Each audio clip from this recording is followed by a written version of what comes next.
comfortably zoned with the Zigzag Man in Alameda, California, pushing on the doors of life marked pull and fighting the unholy trinity as we go. Big business, organized religion, and government.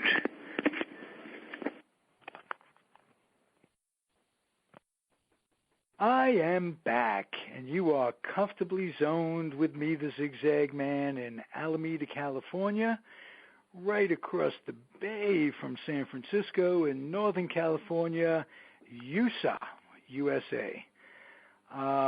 Happy to be here and happy to be talking to a guy who is in Southern California, where we're combining Northern and Southern California. We're trying to stop the drought. Can we do that? Jim Campanis. Is it Jim Campanis Jr.? Well, I'm learning. My dad was never like super famous. I never felt the need to do the junior, but like now that there's Facebook and other things that, you know, can confuse people, I am almost forced to use it. So yes, I am the junior. I like to say the 2.0 version, you know, of the Jim. Well, your dad was famous in this respect. He was a major league catcher, and I grew up literally born into baseball, and we'll talk about that soon. Absolutely, but the one thing I want to talk about first and get a lot of misconceptions out of the way. Your grandpa was Al Campanis, who was a teammate of Jackie Robinson's in Montreal, AAA affiliate, where Jackie signed originally. A friend of the Robinson family for many, many years, became a scout with the Dodgers after he retired. He himself reached the major leagues before the war, and became a scout, signed Sandy Koufax. Your grandpa signed Sandy Koufax to the major leagues, to baseball. Yeah, and then the next year he found another pretty good guy in Puerto Rico. His name was Roberto Clemente. Absolutely. And signed him to the Dodgers, and most people don't know that. And that's a story in my book that about how they had to hide Clemente because they were trying to pull a fast one on the waiver rules back then, you know. Right, and so it was a pretty interesting story. Yeah, it was Branch Rickey who was pulling the strings, as it were, for that because Clemente. Well, on that case, so do you know that whole story? Are you familiar with that Roberto Clemente story? You tell it the way you remember it. Okay. Well, this is how my grandpa told me the story. This is how he told me the story before he. And what he basically said was, back in the day, if you signed someone for over $10,000, which is funny because you know these guys are making that a pitch now, but if you signed a guy over $10,000, that player had to go directly to the major leagues, or another team could pull him off the waiver wire, and then all they had to do was put that player into the major leagues, and that player would become their property, right? So in 1954. My grandpa had, saw Clemente, immediately called Buzzy Bavasi and said, "Hey, I got the best player, one of the best outfitters I've ever seen. He's a five skills guy. I highly recommend that. Everyone wants to sign him. I highly recommend the Dodgers sign him and give him that $10,000 plus bonus and put him in the major leagues." And he says, "Okay, I'll tell you what." Bavasi says, "Give him the money, but let's give him a AAA contract." And my grandpa said, I begged for you to reconsider, and they went back and forth. So it was decided to keep him on the AAA contract. So through spring training, they kind of hid him. Like they didn't let the scouts see him. And then when they went to Montreal, so Clemente's now batting ninth behind the pitcher, and they would not let him take infield, outfield practice. They had to take batting practice because scouts always come during a certain, early in the game, and they leave early, Right. So one game, Clemente's, on deck in the first inning. There was a rally, and the pitcher's up, batting eighth, and Clemente's batting ninth, and they pinch hit for him in the first inning. And Clemente packs his stuff and says he's going to leave, and it took several players to talk him out of it. But eventually, one of Branch Rickey's scouts for the Pirates, because Branch Rickey had moved over to the Pirates, happened to notice Clemente and knew about my grandpa's keen eye. scouting wise, and Branch Rickey, had told him about that, and so they went and took Clemente off of waivers and put him right onto the Pirates. And the very next year, the same exact scenario happened to Sandy Koufax, and they said, we'll put him on the team, and they did. And so, in a way, Koufax, they were almost like, we're not going to lose two guys, and look at what these two guys, turned into, like some of the greatest Hall of Fame players of all time, Absolutely, but let's not lose sight of the fact that the very next year, Branch Rickey went over to Pittsburgh. So he knew what he was doing. I think Branch Rickey wanted. Oh no, there's no disagreement. And my grandpa, but he never called him Branch ever in the whole time I ever heard him talk about Mr. Rickey. It was always Mr. Rickey, and he would never have ever said a negative word if there was a little bit of weirdness or a little bit of, let's call it, insider trading going on there. He never ever would have. My grandfather never would have said that was the case. He never would have said a bad word about that guy. For you casual fans out there, let's just review Branch Rickey, what he meant to baseball real quick. He basically invented the system, the farm team system. When he was general manager of the Browns, he signed George Sisler, goes over to the St. Louis Cardinals, puts together the Gas House Gang, goes from there to the Dodgers, and puts together and brings Jackie Robinson into baseball, into organized baseball. Goes from the Dodgers to the Pirates and builds the 60 Pirate championship, Mazeroski, those guys, the aforementioned Clemente.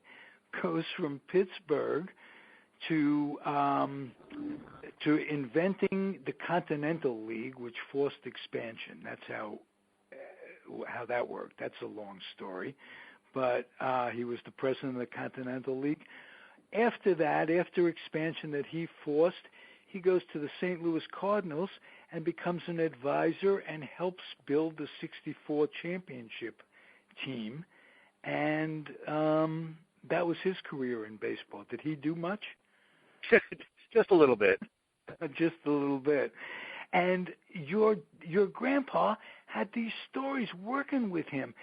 Give me a break. He was his mentor. When my grandpa was a player, they told him, hey, your playing days are over.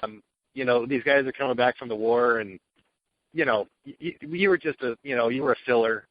But you had a nice career. But my grandpa was different than a lot of guys back then. He had graduated college. He went to New York University, was a star football player, was obviously a baseball player, was offered a contract by the New York Giants to $50 a game to play football, Really? Decided that he would try baseball instead, and was able to get first the Yankees wanted to sign him, and then ultimately it was the Dodgers, the Brooklyn Dodgers, came in, and but right there at that critical time, Branch Rickey noticed that he had some leadership qualities, and he liked his education, and he said, I'll tell you what, you take Jackie and you show him how to play second base.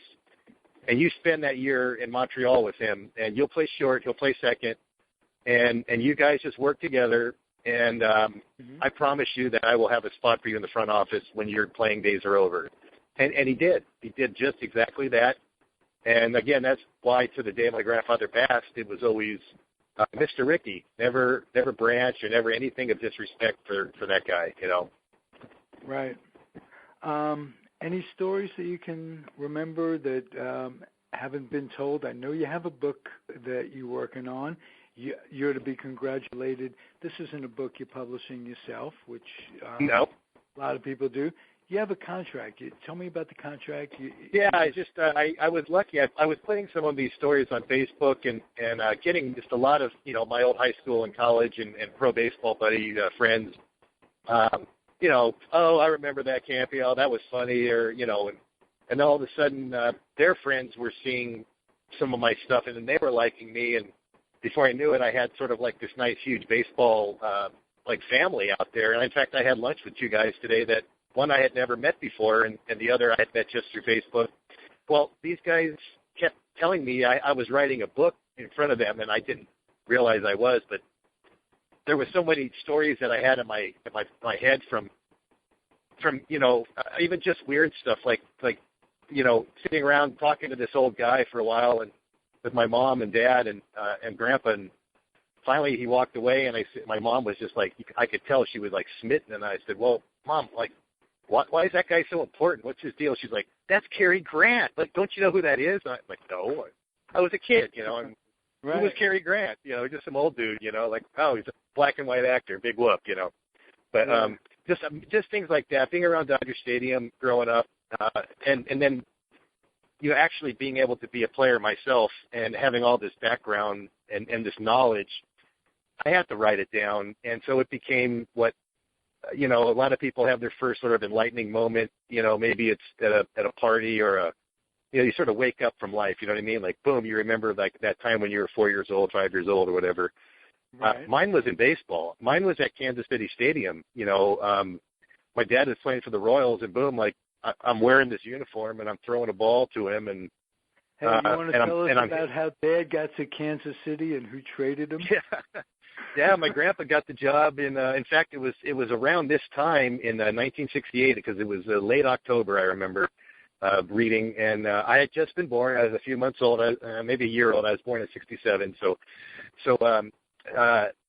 my grandpa gets the job offer to be the general manager of the Dodgers, and he accepts the role and immediately goes and gets on the phone and calls the expansion team, the Kansas City Royals, and says, hey, I got a catcher for you, a major league catcher. His name's Jim Campanis. And they negotiate $100,000. They traded $100,000 and two minor league players for my dad to go over to Kansas City, and he was on the first ever Kansas City Royals 1969 team. Oh, wow. And I'm actually Facebook friends with a lot of those guys, and they've filled me in with a bunch of stories that I've ended up writing in the book. And these stories range from like the Jackie Robinson story I just talked about with Roberto Clemente. I'm sorry, the Roberto Clemente story I just talked about with Branch Rickey. 2 Jackie Robinson stories. Then my dad's people that he played with and the stories that he had told around the dinner table. And then, of course, mine. And I try to be. So how'd the trade go over with Grandma?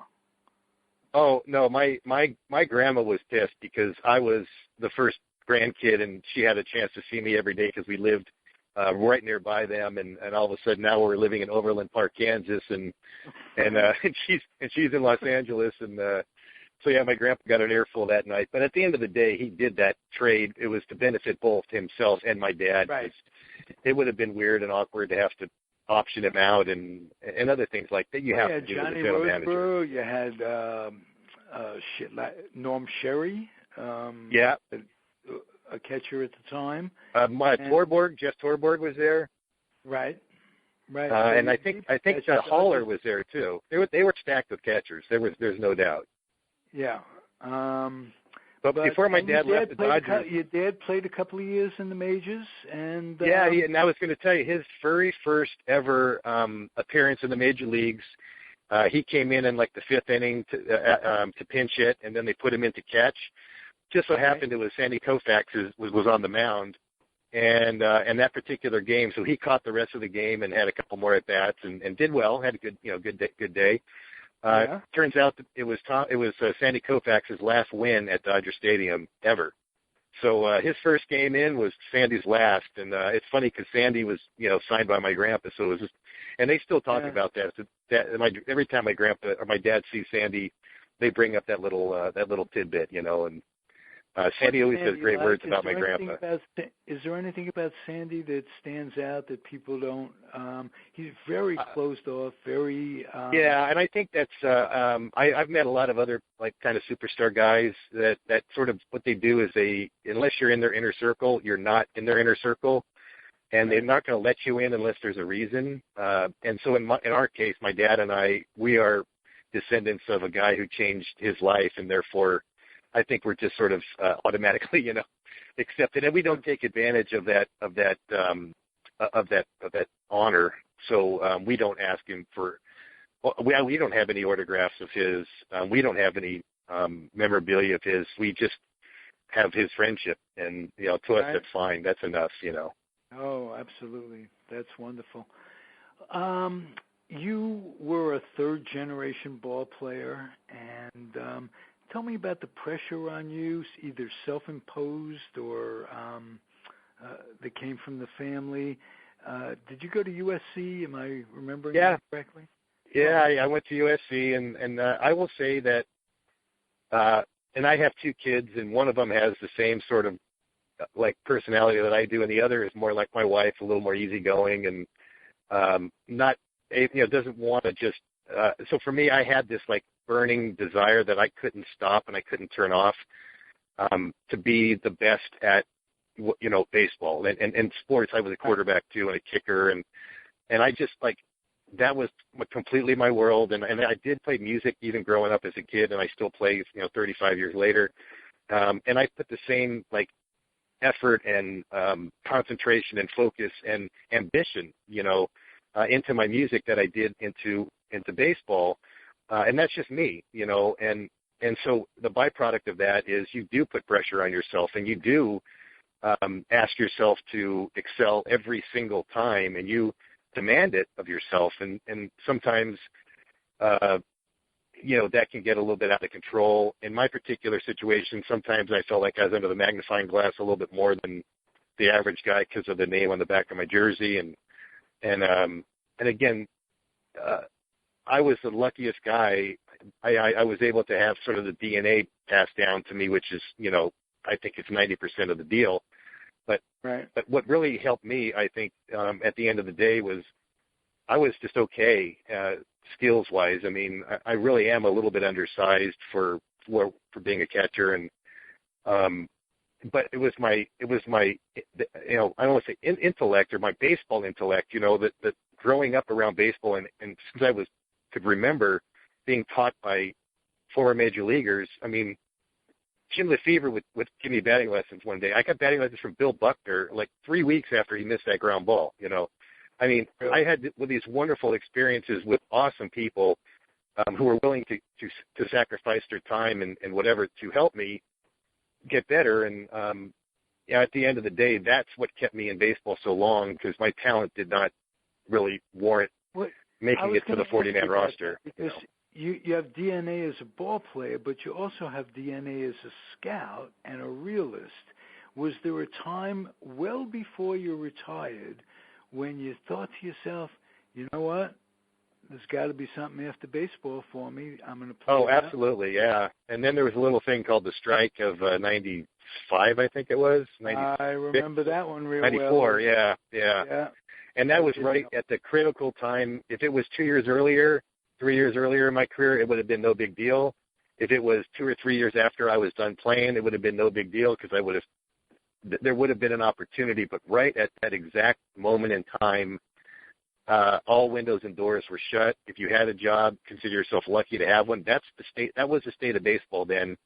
There was a lot of discussion about teams going bankrupt. It's just compared to what the game has become today, what it was like during those strike years of '94. I mean, it was real close to destitute, depending on what organization you played for, and if you were with like a Mariners or a small market team back then, you had no chance of competing really on a championship level, because you didn't have the money to get the horses, and the minor league systems just were not as sophisticated, and the draft and the money for the draft, things are just so different. But yes, I did always have that in the back of my mind, and I always felt like I could be a double threat. It just didn't work out, and once I realized that, my old psycho whatever, I got to be the best at something, I decided to switch it to advertising marketing. Well, I got into radio. It's not psycho until you take out a supermarket. It's psyche, but okay, but you know what I mean. I just have this sort of like ambition disorder, I know what you're saying. And that's part of the reason the book's out there and all that, What's the name of the book? Let me ask you that first. Born into Baseball. It's literally, that's because I woke up and I was in a uniform. I was born into baseball, and that was just, I thought long and hard and asked many people about a title, and it just seemed the most appropriate, and also it wasn't copyrighted by anybody else, so that helped, Well, I was born into kvetching, so I don't know how that goes. Everybody's different.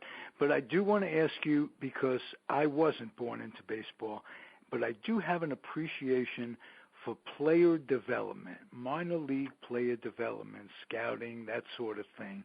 And you and I was the Topps rep back then. We talked about this a little bit.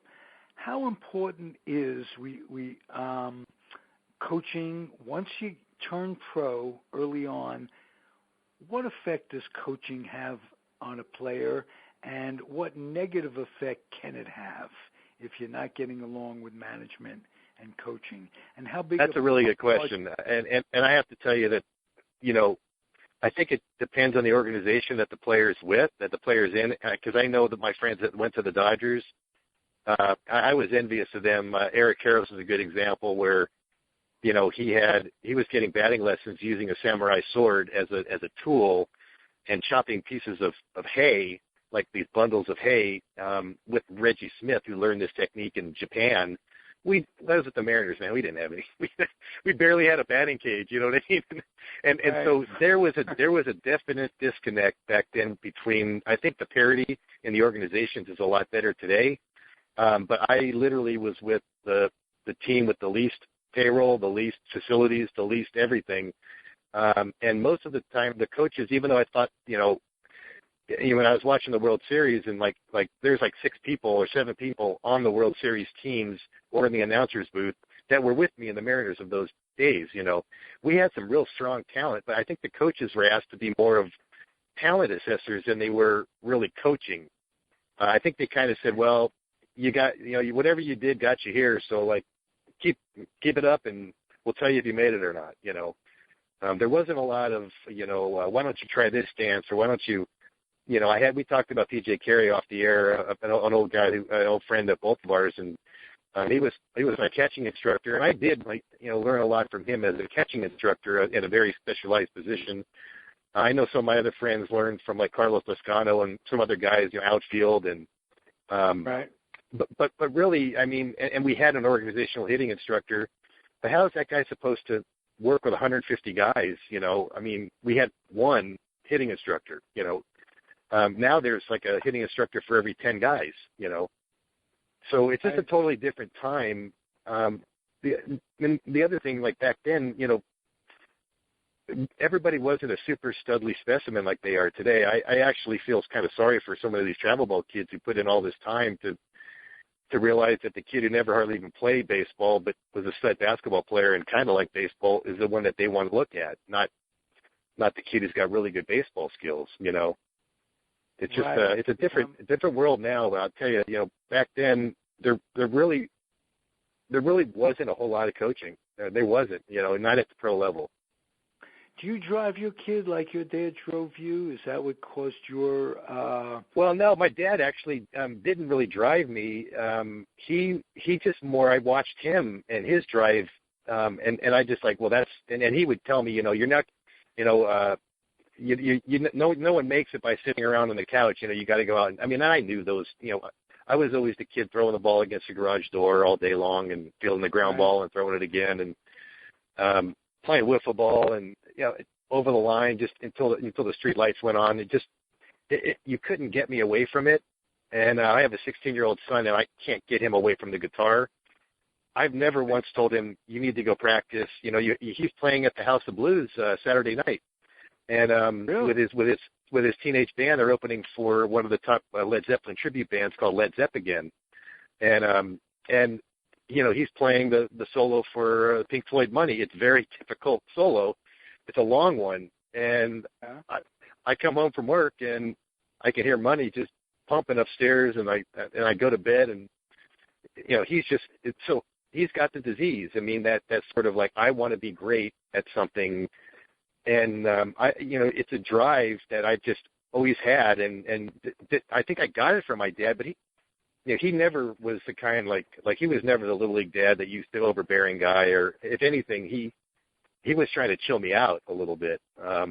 And did you play when you grew up? Did you play with kids who were more talented, that didn't have that drive that didn't make it that you had thought, wow? Yeah, tons. There are tons, and I tell people all the time, I just look at my Little League team, and and it's rare. In the studies say, in Little League, it's like 1 in a million gets to the place that I got to, or something like that, or 1 in 6 million, or whatever. Well, on my Little League All-Star team, like we had like 6 guys that signed, 6 out of 12. Like half the team became a pro player. I grew up in an area in Southern California that was just a super hotbed of baseball, of sports in general. I mean, Tiger Woods grew up nearby, and Michael Chang went to my high school, the tennis player. We just were all just super sports-minded, and, back then, girls liked athletes. I think that motivated a lot of us. They didn't care about. What are you well, I think about it's different. Now I'm telling you, like the girls now. I mean, they like the bad boys. I don't know. It doesn't seem the cool kids. You don't need to be cool. If you're an athlete, well, I don't want to. There's still some of it, I will say, but back then there was a lot of it. So that was another a motivating factor. But at the end of the day, yeah. Go ahead. No, okay. You mentioned Seattle. After playing for USC, was it almost like a little bit of a come down because big Pac-10 ball? Yeah, we flew everywhere. I flew everywhere with USC. I mean, we would go to New Orleans for Hawaii for a week, and New Orleans for a week, and yeah, it was. And I had more meal money at USC than I did in the minors, and yeah, it was. And then you didn't have to play every single day. In college, you get a day off almost every couple of days is off, and it was definitely terrific. It was definitely and I was in the Southern League, the biggest bus league, for 3 years, and catching, and it wasn't unusual to have a 10-hour ride was kind of average, but we had a 17-hour ride from Memphis one time, and I flew to Japan before, and it was a longer drive from Memphis to Jacksonville than the flight to Japan, So that was rough, and the minors was just extremely unglamorous, and a lot of stories about. And there's one in particular where I won the player of the game the day before, and I got a free oil change at Jiffy Lube, right? So, and we needed an oil change, so I told my wife, I'm going to take the car in and get it done in the morning, and. So I'm sitting there, I take it in, and there's a picture of me on the front page of the Jacksonville Sun, and this guy's reading it in the waiting room, and I'm standing right there, and like that's me in the picture, and I sit down across from him, and I'm not wearing my baseball uniform, I'm just in my civilian clothes, and I'm just some 20-year-old punk getting his oil changed, and me and the guy even talked for a while, and never once did he recognize or realize that was me, And the only reason that I was there, I couldn't afford a real oil change. I had to win it. You know what I mean? And it was one of those where, they were announcing your name in front of thousands of people, and your paycheck came, and it was for, $320 for the 2 weeks that you worked, And it was like being in the service, actually. Yeah, and I never wasn't, but I heard a lot of military buddies have the same. Now, we had to pay for our housing, and they didn't. I always joke with them about that, Right. And they got all their food for free, and we didn't get any food for free. They gave us a little bit of meal money, but there's a very similar lifestyle, and you're married to that job, and and I was married, and I still am to the same gal, but she knew going into it. Breaking up a little bit, is there something about your connect that you've changed in the past few seconds? No, I'm parked. Are you moving around, Jim? I'm here. I can hear you fine. All right. Okay. Is it better? I'm going to ask you about that 2 horrible days. One for you, and then we'll get into your granddad and nightlife, was it, or Nightline? Nightline. Okay. Yeah. You knew, as we talked about, that you weren't going to make it. But what happened when that day came? How did they tell you? Was it a relief? I'll hear it from you. Well, and it was both.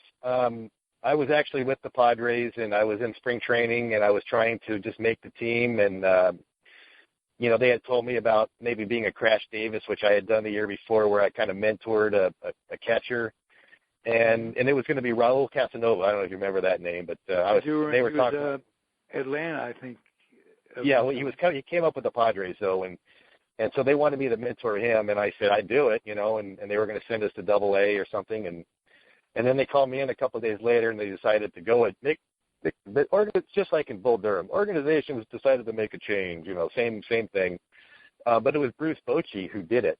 Bruce Bochy was actually the one that called me in and told me. And people ask, why is Bochy so successful? And I don't know what or how he does it, but he has some kind of a quality where I was practically thanking him for being the guy that released me, because he did it so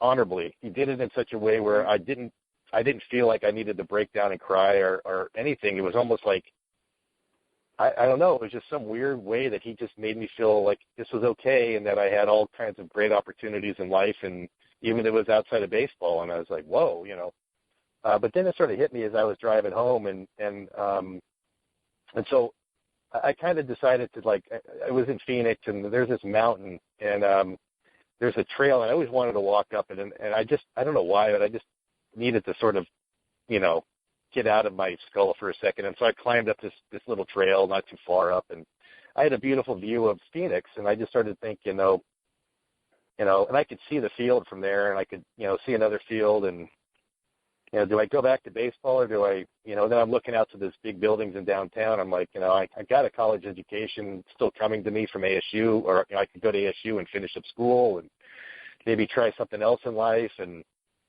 and I was at a crossroads, a big time crossroads. And, it really took ultimately the fact that my grandpa insisted when I signed my contract, he acted as my agent with the Mariners, that I get a college scholarship built into the contract, or I wasn't going to sign, period.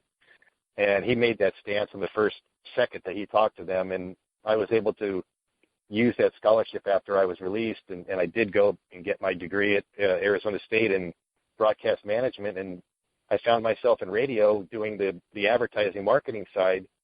But I loved it. It was so much fun. It was an absolute blast. It was a perfect thing in my life that I realized, even though I was sort of born into baseball, as I call this book, I can do a lot more things, and do other things that are extremely rewarding as well. And I've been able to have that the desire and the passion, they transcend to other things.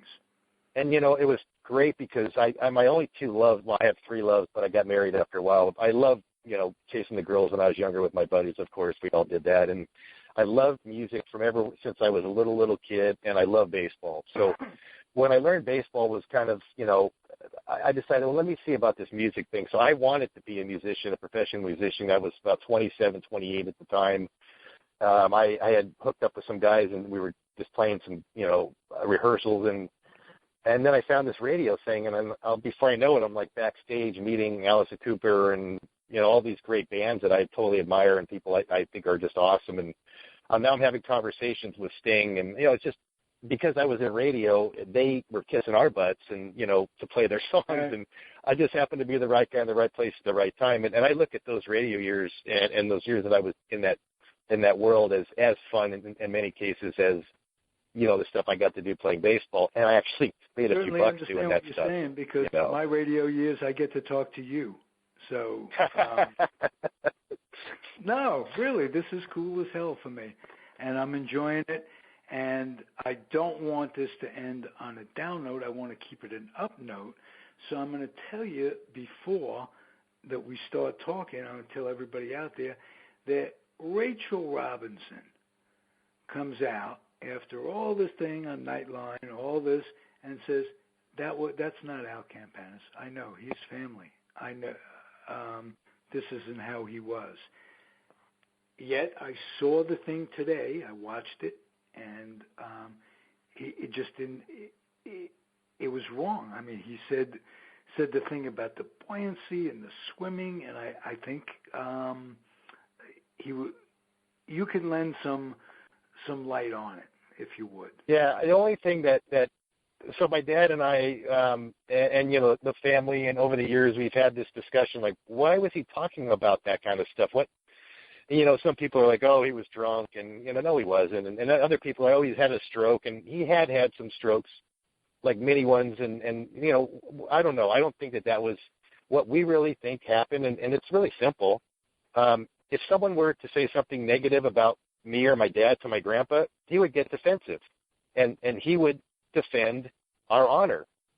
And so when somebody said something negative about baseball to him, and baseball is just as much of a baby to him as his own kids, you know, right. He's gonna turn into the guy who's going to defend, you know, even making those sort of ridiculous statements that he did make. In some weird way, that was part of his argument that that baseball is doing everything it can, and I don't know where the buoyancy, you know. And we only know that he wanted to be a doctor if he wasn't going to be a baseball player. We knew that he had taken pre-med, and he was anxiously trying to be, or wanted to be, a doctor if baseball didn't work out. And you know, back then they didn't get paid a whole lot, and that was always a thing in the back of his mind. And he always had medical books in his library and read them, and you know, loved to talk to Dr. Job. So the only other thing we can think of is he just pulled some of that medical knowledge out, and stuff that he might have learned in the 20s or 30s. He regurgitated on that program for some reason, and it did right not. Before that, the host came at him really strong. He says, "No, that's ridiculous, blah, blah, blah." And that's when he lapsed into it. I think he felt on I agree. And I actually met Ted Koppel, and I've talked to him in person at length about this. And the conversation started off me being a real jerk. And by the end, I shook his hand, and I said, I think I can learn to forgive you, and I'll tell my family everything we talked about. And Mr. Koppel just laid it out to me about how he really did, even after. And my grandpa never told us this, but Ted Koppel, my grandpa, talked for dozens of times afterward. Now I'm friends with Richard Harris, who was the producer of that show. We've spoken at length. He's actually defended my grandpa when Donald Sterling made those comments a few years back, and my grandpa's name was being brought into it as, you know, another guy that committed, you know, another guy, including, you know, and Richard Harris went off on this writer. That was nothing like Sterling. Sterling was despicable. Your grandfather was, if at worst, an ignorant person. Yeah, but he just said something. Yeah, he just said stuff that, I mean, you know, he should not. He was talking about something he didn't know about. He was making it up, is what he was basically doing, and it didn't work out. It did not work out.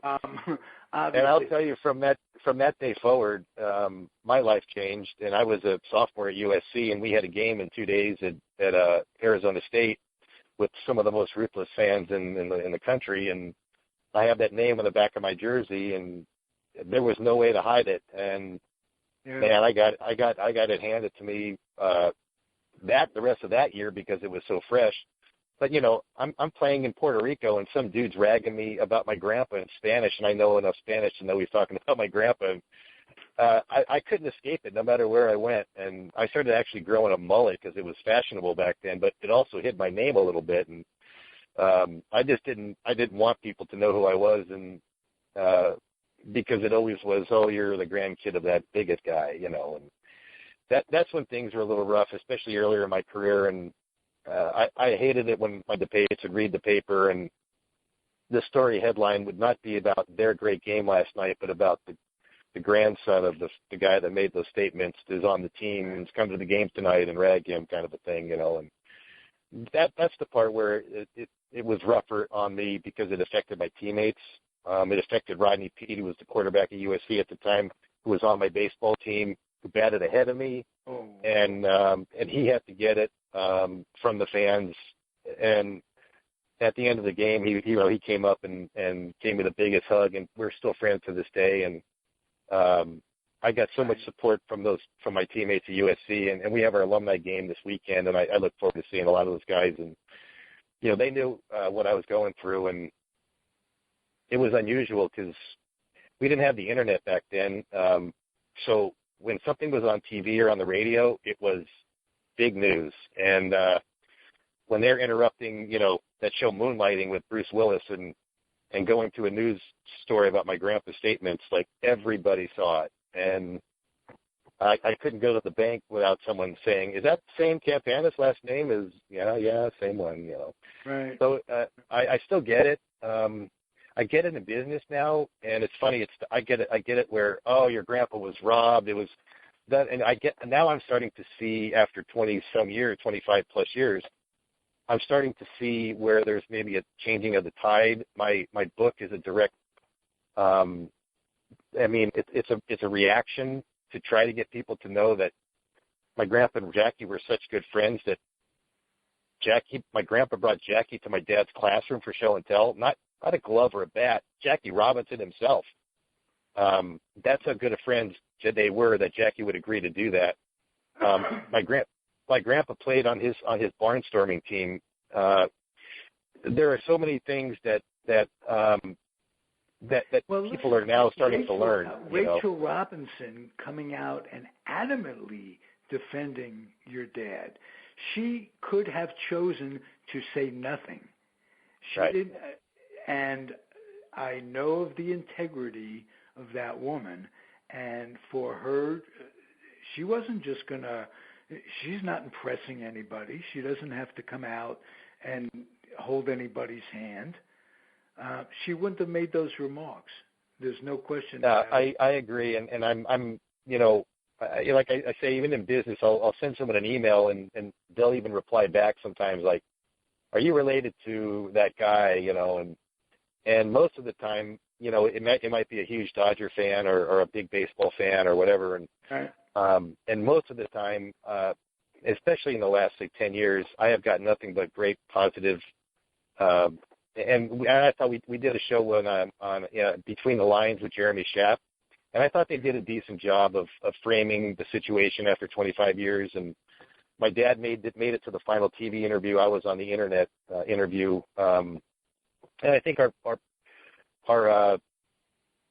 presence on there and our inside story, I think, helped to maybe shed some light on the actual person of Al Campanis, who was not.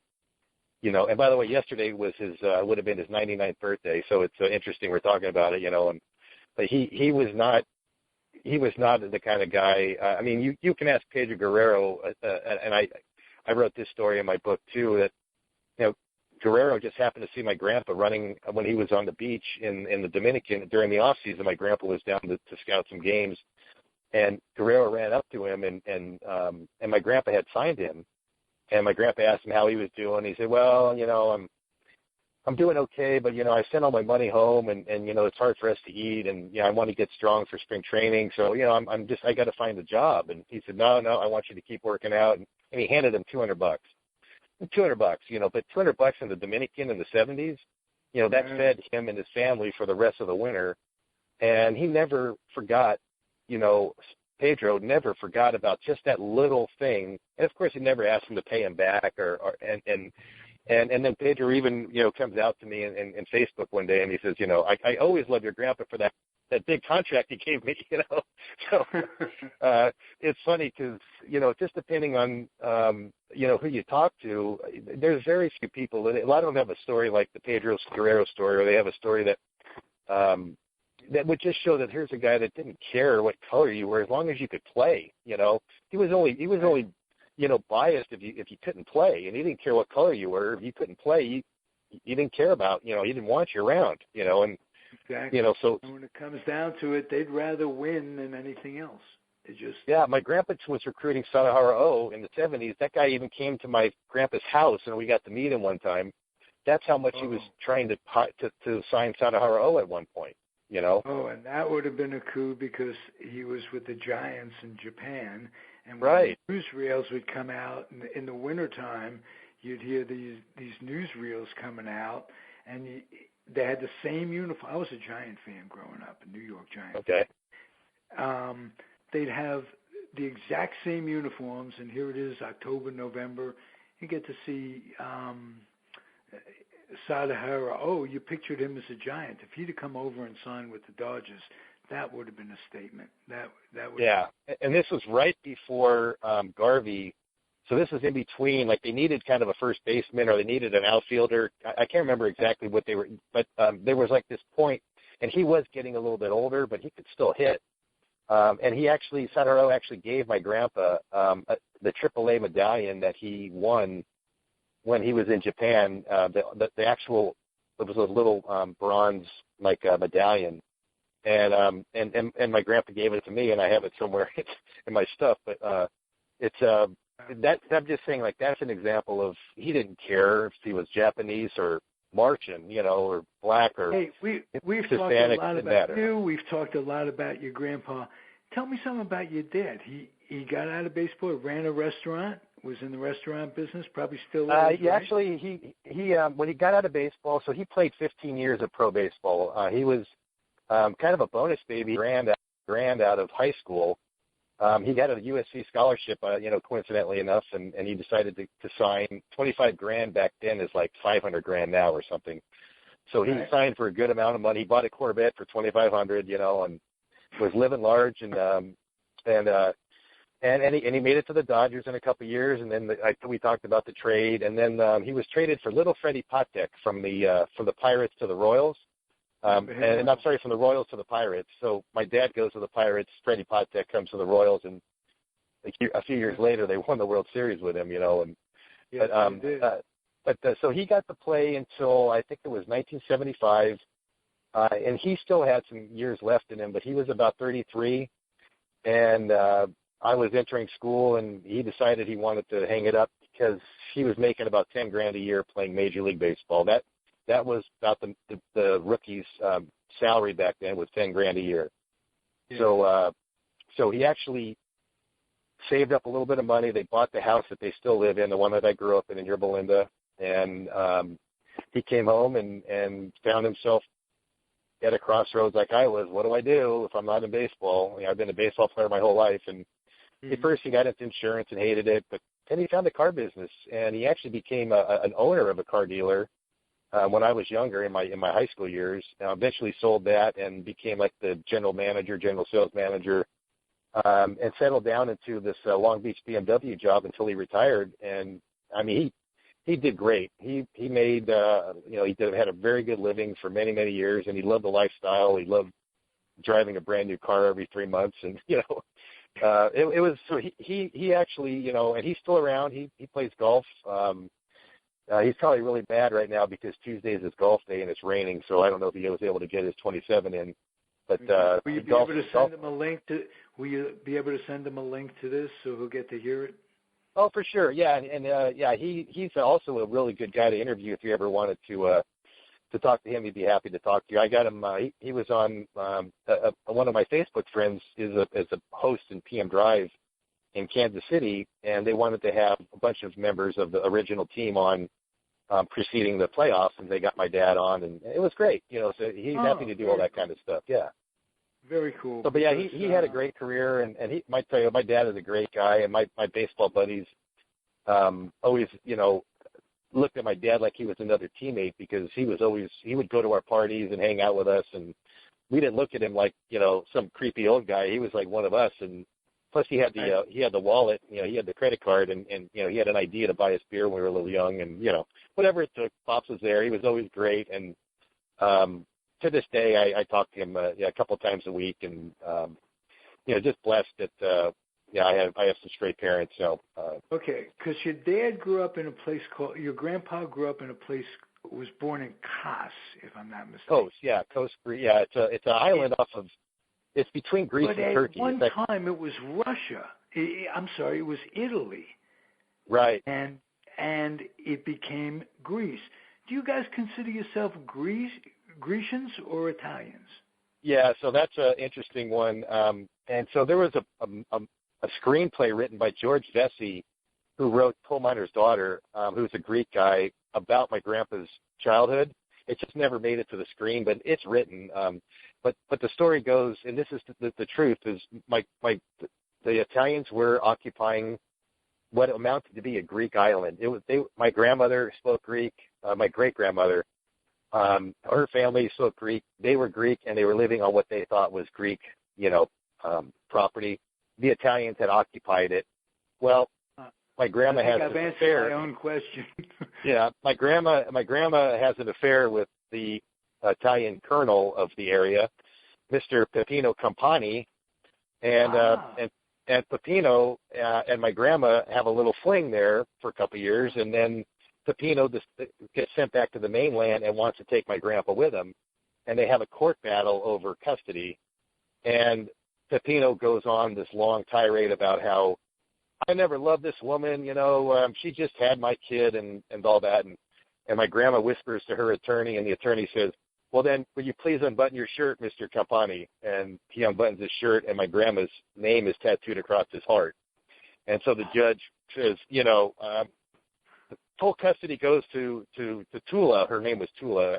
Aphrodite was her real name, but Tula was the nickname, So my grandmother gets custody and immediately gets on a boat and goes to America to stay with some relatives in New York City. And when they get to Ellis Island, the Greek interpreter says, if I let you go out there with an Italian last name into the Greek ghetto, you will be killed within a couple of weeks, and your son will be bullied. And so I'm going to add an S to your legal name, and that you're now Campanis. I'll make it a Greek last name for you, and that's how that name came about. It is a made-up name from Ellis Island to sound. It was an Italian last name to sound Greek to survive in the Greek ghetto. Wow. So there is another Campanis family that we found, and I guess something similar happened to them. Their name was made up. They live in the Midwest. They actually have Campanis.com because we tried to get it, and they already had it. But but anyway, there was actually a screenplay written about my grandpa's childhood right up until he got to New York University. Kind of chronicled his life. So he's half Italian.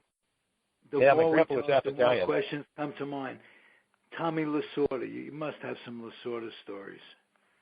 Yeah, we just, over the years just sort of lost touch. He's, especially since the Dodgers were sold, and he gave a great, wonderful eulogy at my grandfather's funeral, and that was in 1998. It's been a while.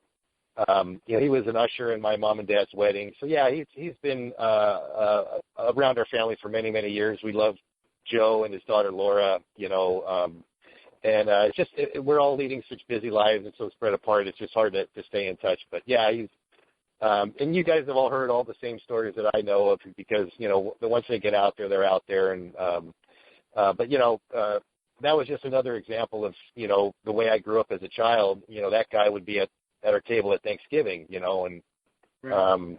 Not everybody, and I would go swimming with Bill Russell's kids, the shortstop of the Dodgers. And because they didn't live too far away, and we didn't know any better. These are just cool kids, and that was a cool guy, but they were like major league players, and right. it just I'm playing catch with Joe Ferguson. Certain nonchalant. Your dad was a major league player. You weren't all that, you saw a lot of people. He grew up. Yeah, and my dad's a super friendly guy, and made a lot of friends, and over the years a lot of connections, and. So, and it's funny if you ever, haven't talked to somebody in 10 years that you were really close with, and then you see him again. It's like you just started up like it was yesterday, and that's exactly how my dad is with a lot of these old baseball buddies. He now does a charity golf tournament. He's done 14 of them. This will be his 15th year coming up, and raises money for a nice local charity, and it's all sports celebrities. So he's had out. All the baseball players in the area, some of the guys that I even played with that made it into the NFL. He had like Mitch Gaylor, the gymnast, and a bunch of like Jackie Slater and like all these ex-Rams and stuff. And again, it's his personality that drives it and makes it such a success, Yeah. Hey, you've been tremendous. I had a good time talking to you, and it's just I just want to thank you for being on. What can I tell you? Good time talking to you. If you had fun, that makes it all the more better for me. Yeah, and I was able to stay dry through this whole thing in our rainstorm. I don't know if you can hear it. It's coming down on me right now. Okay, well, don't stay too dry. Don't stay too dry. And the first few rains of the season, you got to leave a little room behind you. I mean, especially driving in L.A.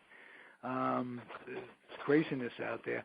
But I think the drought may end. I think this is going to be an El Nino year, and I think California will recover. We need the rain, and life goes on. And I got to clean my gutters. I was just told by my wife I haven't done it in 2 years because we haven't had any rain. I probably should clean the gutters out, So all right. Well, I'll let you got my clean the honeydew gutters. job. I'm going to end the segment the way I end every segment. I'm going to implore you, Jim Campanis, and my entire listening audience to keep your dreams wet and your humor dry, keep your kids out of military recruiting offices and off the laps of clerics that wear dresses, just to be on the safe side.